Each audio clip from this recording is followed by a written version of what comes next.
Hello, ನಮಸ್ಕಾರ ಎಲ್ಲರಿಗೂ. ಇವತ್ತು ಇನ್ಸ್ಟಂಟ್ ಆಗಿ ರವಾ ಇಡ್ಲಿ ಹೇಗೆ ಮಾಡೋದು ಅಂತ ನೋಡೋಣ. MTRದು ಪ್ರೀಮಿಕ್ಸ್ ಎಲ್ಲ ಸಿಗತ್ತಲ್ವಾ ರವಾ ಇಡ್ಲಿ ಮಾಡೋದು, ಅದೇ ಥರ ಮನೇಲಿ ಹೇಗೆ ಮಾಡ್ಕೋಬೋದು ಅಂತ ನೋಡೋಣ.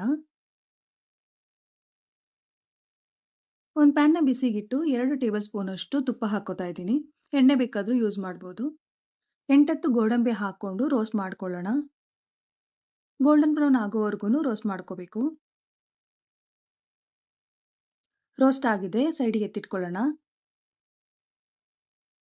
ಅದೇ ಪ್ಯಾನ್ಗೆ 1 ಸ್ಪೂನ್ ಅಷ್ಟು ಸಾಸಿವೆ, 1 ಸ್ಪೂನ್ ಉದ್ದಿನಬೇಳೆ, 1 ಸ್ಪೂನ್ ಕಡಲೆಬೇಳೆ, ಸ್ವಲ್ಪ ಜೀರಿಗೆ, ಕರಿಬೇವಿನ ಎಲೆಗಳನ್ನ ಕಟ್ ಮಾಡಿ ಹಾಕ್ಕೊಳ್ಳೋಣ. 2 ಹಸಿಮೆಣಸಿಕಾಯಿನ ಚಿಕ್ಕದಾಗಿ ಕಟ್ ಮಾಡಿಕೊಂಡು ಹಾಕ್ಕೊಳ್ಳೋಣ. ಎಲ್ಲನೂ ಚೆನ್ನಾಗಿ ರೋಸ್ಟ್ ಮಾಡ್ಕೋಬೇಕು. ಕಾಳುಗಳೆಲ್ಲ ಸ್ವಲ್ಪ ಕೆಂಪಾಗೋವರೆಗೂ ರೋಸ್ಟ್ ಮಾಡ್ಕೊಳ್ಳೋಣ. ಇವಾಗ ಸ್ವಲ್ಪ ಹಿಂಗೆ ಹಾಕ್ಕೋತಾ ಇದ್ದೀನಿ. ಇಷ್ಟ ಆಗದೆ ಇರೋರು ಸ್ಕಿಪ್ ಮಾಡ್ಕೋಬೋದು. ಎಲ್ಲ ಚೆನ್ನಾಗಿ ಫ್ರೈ ಆಗಿದೆ. ಇವಾಗ ರವೆ ಸೇರಿಸ್ಕೊಳ್ಳೋಣ. 1 ಕಪ್ ಇಡ್ಲಿ ರವೆ ಸೇರಿಸ್ಕೊತಾ ಇದ್ದೀನಿ. ಇದನ್ನು ಕೂಡ ಸ್ವಲ್ಪ ಫ್ರೈ ಮಾಡ್ಕೋಬೇಕು. 1 ನಿಮಿಷ ಫ್ರೈ ಮಾಡ್ಕೊಂಡ್ರೆ ಸಾಕು. ಕೆಂಪಗಾಗೋವರೆಗೂ ಉರಿಯೋದೇನು ಬೇಡ. ನಾನಿದು ರೆಡಿ ಇಡ್ಲಿ ರವೆ ಬರುತ್ತಲ್ಲ ಅದು ಸೇರಿಸ್ಕೊತಾ ಇದ್ದೀನಿ. ಅಕ್ಕಿ ತರಿ ಅಂತಾರಲ್ಲ ಅದು ಮನೇಲಿದ್ರೂ ಹಾಕ್ಕೋಬೋದು, ಅದರಿಂದನೂ ಮಾಡ್ಬೋದು. ಇದನ್ನ ಒಂದು ಬೌಲಿಗೆ ಹಾಕ್ಕೊಂಡು ತಣ್ಣಗಾಗೋದಕ್ಕೆ ಬಿಡೋಣ. ಪೂರ್ತಿ ತಣ್ಣಗಾಗಿದೆ. 1 ಕಪ್ ಅಷ್ಟು ಮೊಸರು ಸೇರಿಸ್ಕೊತಾ ಇದ್ದೀನಿ. ಜೊತೆಗೆ ಸ್ವಲ್ಪ ಉಪ್ಪು ಹಾಕ್ಕೊಂಡು ಮಿಕ್ಸ್ ಮಾಡ್ಕೊಳ್ಳೋಣ. ಇವಾಗಲೇ ನೀರು ಸೇರಿಸೋದು ಬೇಡ. ಹಾಗೆ ಮೊಸರಲ್ಲೇ ಕಲಿಸ್ಬಿಟ್ಟು ಇದನ್ನು ನೆನೆಯೋದಕ್ಕೆ ಬಿಡಬೇಕು. 15ರಿಂದ 20 ನಿಮಿಷದವರೆಗೂ ನೆನೆಸಿದ್ರೆ ಸಾಕು. ಲಿಡ್ನ ಕ್ಲೋಸ್ ಮಾಡಿ ಒಂದು 20 ಮಿನಿಟ್ಸ್ ಹಾಗೆ ಬಿಡೋಣ. 20 ಮಿನಿಟ್ಸ್ ಆಗಿದೆ. ಮೊಸರು ಹಾಕಿದ್ದೆಲ್ಲನೂ ಅಬ್ಸರ್ವ್ ಆಗಿದೆ, ಗಟ್ಟಿಯಾಗಿದೆ. ಇದಕ್ಕೆ ಸ್ವಲ್ಪ ನೀರು ಮಿಕ್ಸ್ ಮಾಡಿಕೊಂಡು ಕನ್ಸಿಸ್ಟೆನ್ಸಿ ಅಡ್ಜಸ್ಟ್ ಮಾಡ್ಕೊಳ್ಳೋಣ ಇಡ್ಲಿ ಹಿಟ್ಟಿನ ಹದಕ್ಕೆ.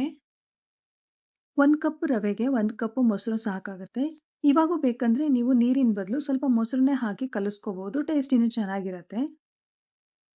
ಇವಾಗ ಇದಕ್ಕೆ ಒಂದು ಚಿಟಿಕೆಯಷ್ಟು ಸೋಡಾ ಹಾಕ್ಕೋತಾ ಇದ್ದೀನಿ. ಇದನ್ನು ಕೂಡ ನೀಟಾಗಿ ಮಿಕ್ಸ್ ಮಾಡ್ಕೊಳ್ಳೋಣ.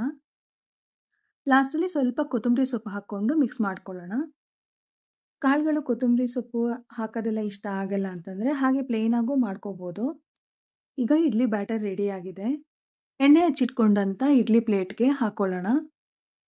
ಇಡ್ಲಿಗೆ ಅಕ್ಕಿ ನೆನೆಸೋದು ಮರೆತಾಗ ಅಥವಾ ದಿಢೀರಂತ ಮಕ್ಕಳು ಕೇಳಿದಾಗ ಈ ಥರ ಇನ್ಸ್ಟಂಟಾಗಿ ಮಾಡಿಕೊಡ್ಬೋದು. ಇಡ್ಲಿ ಕುಕ್ಕರಲ್ಲಿಟ್ಟು 15 ನಿಮಿಷ ಸ್ಟೀಮ್ ಮಾಡ್ಕೊಳ್ಳೋಣ. 15 ನಿಮಿಷ ಸ್ಟೀಮ್ ಮಾಡ್ಕೊಂಡಿದ್ದೀನಿ. ಸ್ವಲ್ಪ ತಣ್ಣಗಾದ್ಮೇಲೆ ತೆಕ್ಕೊಂಡಿದ್ದೀನಿ ಹೊರಗಡೆ. ಸಾಫ್ಟಾಗಿ ಚೆನ್ನಾಗಿ ಬೆಂದಿದೆ. ಸ್ವಲ್ಪ ತಣ್ಣಗಾದ್ಮೇಲೆ ಪ್ಲೇಟಿಂದ ಬಿಡಿಸ್ಕೋಬೇಕು, ಇಲ್ಲ ಅಂತಂದರೆ ಸೈಡಲ್ಲೆಲ್ಲ ಹಾಗೇ ಇಟ್ಕೊಂಡ್ಬಿಡುತ್ತೆ. ಗೋಡಂಬಿ ಹಾಕೋದು ಮರೆತು ಲಾಸ್ಟಲ್ಲಿ ಹಾಕ್ಕೊಂಡೆ. ವಿಡಿಯೋ ಕ್ಲಿಪ್ಪಿಂಗ್ಸ್ ಮಿಸ್ ಆಗಿದೆ, ಸಾರಿ. ನೋಡಿ, ಫ್ಲಫಿಯಾಗಿ ಚೆನ್ನಾಗಿ ಬಂದಿದೆ ರವಾ ಇಡ್ಲಿ.